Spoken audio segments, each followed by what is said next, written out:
से बड़दा कि कहले जे जहाँ को देखिले ताकर गुरुत्व कथा मन पड़े बुझा पड़ो भितर ठाकुर की जागृत हो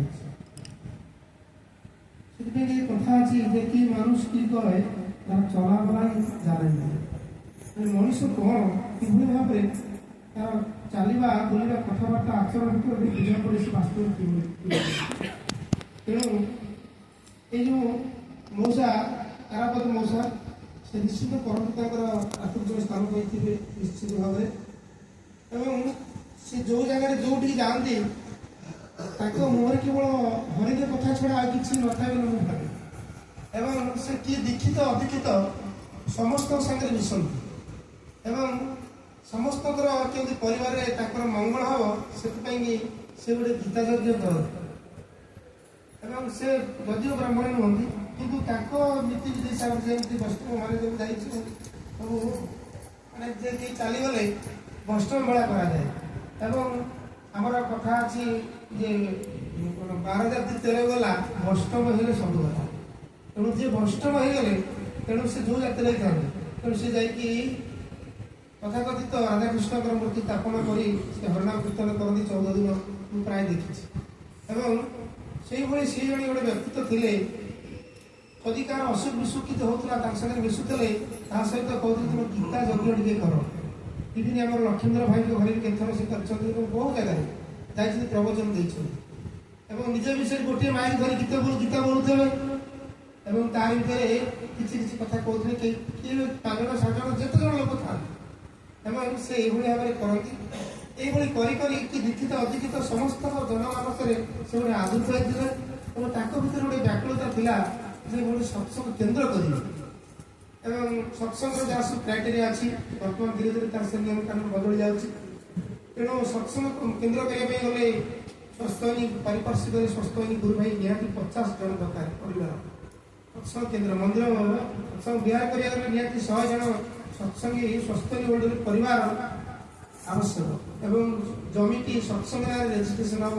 सत्संग आचार्य देवतर निर्देश अनुसार से परमपाल दादा पाती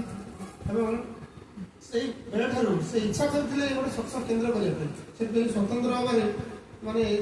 साधारण गतागत लोकों से जगह स्थिर करते दैवात जहाँ सहित हो पारा ना कि परवर्त अवस्था जो उपयोजना केन्द्र कार्यक्रम चलला सारा विश्व एवं जहाँ से समय कालक्रम अनुसार आज जो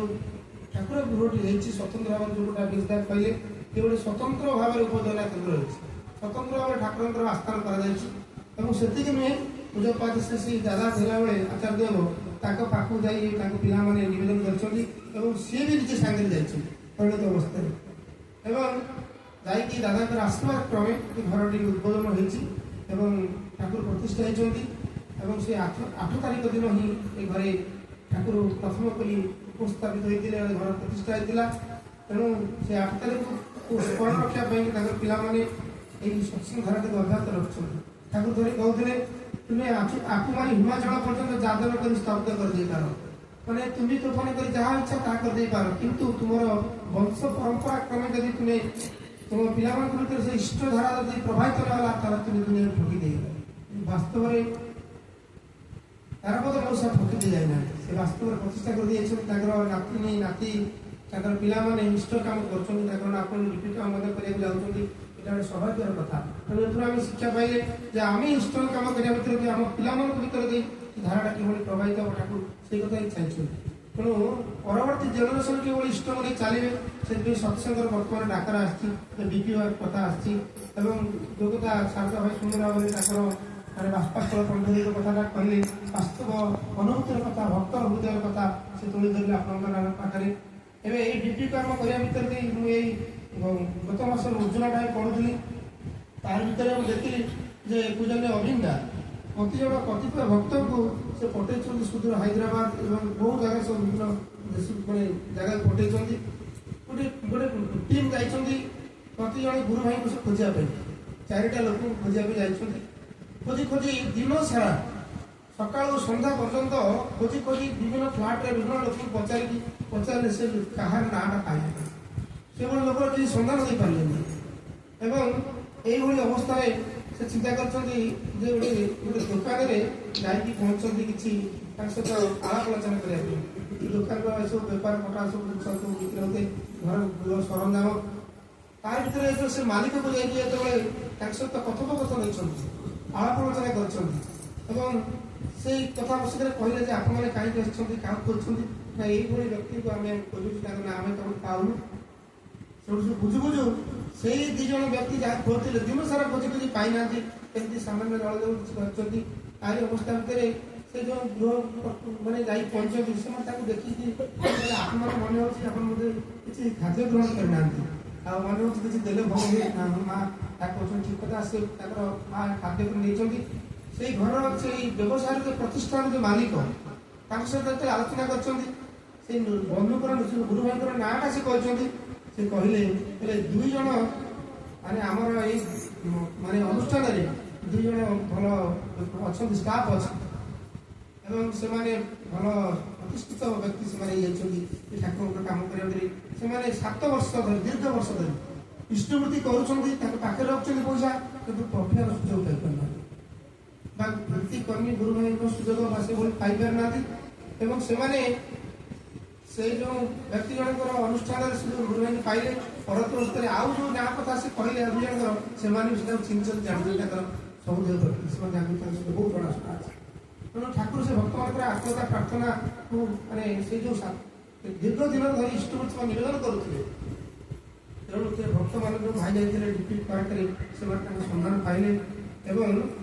ଖୁସି ଲାଗିଲା। ସେମାନେ ମଧ୍ୟ ଆନନ୍ଦିତ ହେଲେ, ଏତେ ଆନନ୍ଦିତ ହେଲେ ଯେ ମାନେ କହିବା ନଯାଏ। ଏବଂ ସେ ଦାଦାମାନଙ୍କୁ ସେ ପାଖରେ ନେଇ ଖାଇବା ପିଇବା ବ୍ୟବସ୍ଥା କରି ସେ ତାଙ୍କ ସାଙ୍ଗରେ ରହିକି ଠାକୁରଙ୍କୁ କାମ ଇତ୍ୟାଦି କଲେ। ଏଇଭଳି ଅବସ୍ଥାରେ ଆଉ ଗୋଟେ ଜାଗାରେ ଯାଇଛନ୍ତି, ସେଠି ଦେଖିଲେ କେମିତି କ'ଣ କରାଯିବ, ଯେ କେମିତି ଆମେ ଲୋକଙ୍କୁ ତ ପାଉ, ବିଭିନ୍ନ ଜାଗାରେ କିଏ କେତେବେଳେ କେଉଁ ଅବସ୍ଥାରେ ଦୀକ୍ଷା ନେଇଛି। ଏଇଭଳି ଅବସ୍ଥାରେ ଜଣେ ପୋଲିସ ମାନେ ଉଚ୍ଚ ପଦସ୍ଥ ପୋଲିସ ଅଫିସରଙ୍କ ତାଙ୍କର ଯୋଗଦେତା ସେଟା ଦେବେ, ସେ ଅଧିକୃତ, ସେ ପୋଲିସ ଅଫିସର ଜଣକ ଅଧିକୃତ ଏବଂ ଏଇମାନଙ୍କର କଥାବାର୍ତ୍ତା ଆଳାପ ଆଲୋଚନା ଭିତରେ ଦେଇ ସେ ପୋଲିସ ଅଫିସର କ'ଣ କଲେ ନା ଆଙ୍କୁ ସମୟ ଦେଇକି ସେ ଯେଉଁ ଲୋକଙ୍କ ଲିଷ୍ଟ ନେଇଥିଲେ ତାଙ୍କ ସାଙ୍ଗରେ ତାଙ୍କ ସାଙ୍ଗରେ ଗଲେ, କାରଣ ଅଫିସର ଏବଂ ସେତିକି ନୁହେଁ, ତାଙ୍କର ଅଫିସର ଗାଡ଼ି ଦେଇ ସେ ସମୟ ବାହାର କରି ନିଜେ ହିଁ ଗଲେ ଏବଂ ପରବର୍ତ୍ତୀ ଅବସ୍ଥାରେ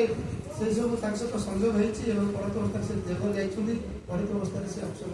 ଠାକୁରଙ୍କ ସ୍ୱପ୍ନ ନେଇଛନ୍ତି। ଏବଂ ଆଜି ଗୋଟେ ଆମେ ଏଇ ସତ୍ସଙ୍ଗ ଫେରିବା ଭିତରେ ଦେଇ ଗୋଟେ ଯାଇଥିଲୁ ନାଉଗାଁରେ, ଆମର ବିଷ୍ଣୁପୁର ଗୋଟେ ପିଲାଟେ ସତ୍ସଙ୍ଗ ପ୍ରାର୍ଥନା କରିବାକୁ ଆସେ, ତାର ବାବା ଜଣେ ସ୍କୁଲ ମାଷ୍ଟର ଥିଲେ, ଦୀର୍ଘ ଦିନ ଧରି ସେ ଶଯ୍ୟା ଚାଲିଥିଲେ, ସେ ଚାଲି ଯାଇଛନ୍ତି ଆଜି 14 ଦିନ। ଗୋଟେ ନାଉଗାଁ ସତ୍ସଙ୍ଗ କେନ୍ଦ୍ର ପାଖରେ ନାଉଗାଁ କେନ୍ଦ୍ର ବି ସେ ଜାଗା ଦେଇଛନ୍ତି, ତାଙ୍କ ଘରେ ସତ୍ସଙ୍ଗ ଦେଲା। ତ ଆମେ ସତ୍ସଙ୍ଗ ସାରି ଫେରୁଛି, ମୁଁ ଏକୁଟିଆ ଯାଇଥିଲି ବାଇସାଇକେଲରେ। 13 ଜଣ ଦେଲା ଦାଦା କାର୍ଯ୍ୟକ୍ରମ ସେଠିକି ଯାଇଥିଲେ, ସଦା ମିଳିବା ତାଙ୍କ ସହିତ ଫେରିଲି ବାଟରେ। ମୁଁ ଟିକେ ଆଗରେ ପଳେଇ ଆସିଲି, ବାଟରେ କାମ କଲା ଦୈବାଦ ମୁଁ ଆସି ଆମର ଜଗତସିଂହପୁର ସତ୍ସଙ୍ଗ ଜଣେ ରହୁଥିଲେ ଶିଶୁ ମନ୍ଦିର ଜଣେ ଟିଚର, ରିଟାୟାର୍ଡ ଟିଚର, ଆମ ଗୌରାଙ୍ଗ ରହିଗଲେ। ତାଙ୍କ ଘରକୁ ଯାଇଥିଲି, ମଝିରେ ସେ ସ୍ଟୁଡି କରୁନଥିଲେ, ଫୋନ୍ ବାନ୍ କରିଥିଲେ, ତାଙ୍କ ଘରକୁ ଯାଇକି ଥରେ 6 କିଲୋମିଟର ଦେଇ